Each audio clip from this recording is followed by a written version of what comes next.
Hi friends, Crystal Rodenbaugh here with Tenfold Counseling Group. I'm out hiking today and wanted to ask you a question. What is your summit? You might wonder what I mean by that statement, but I want you to give it some thought.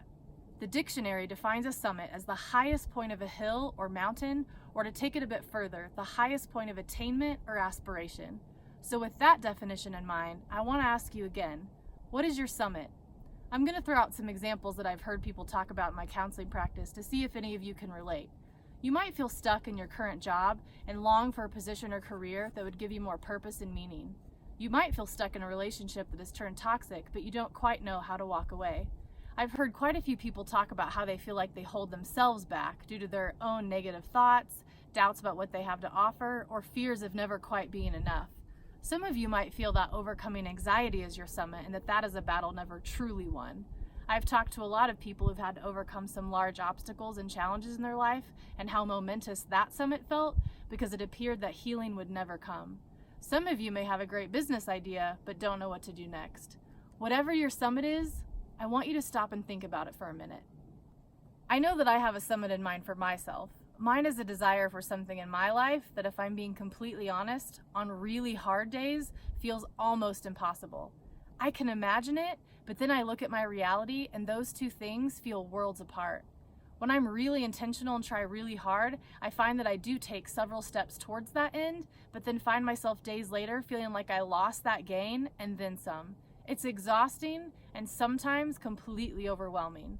But it is that feeling that I want to speak into today. I am not an experienced mountain climber, but would totally love to be someday. But what I found so interesting from people who have summited mountains is that there are layers to their story.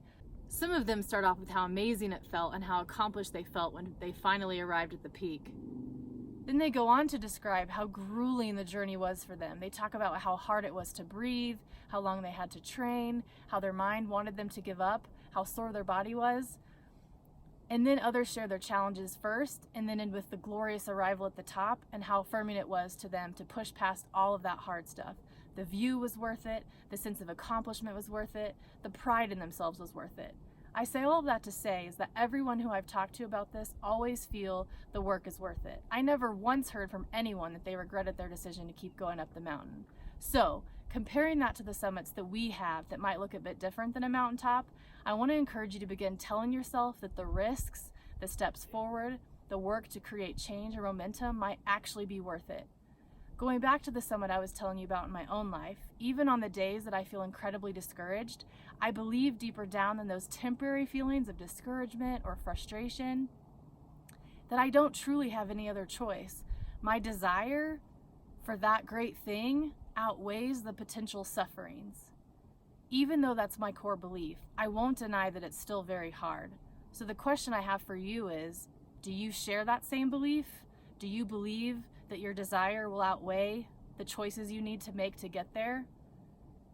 If you do, I want you to consider, what's your next step to get closer to your summit?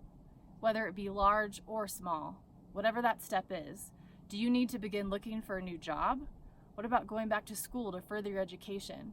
Is there a hard conversation you need to have? A boundary you need to set in place?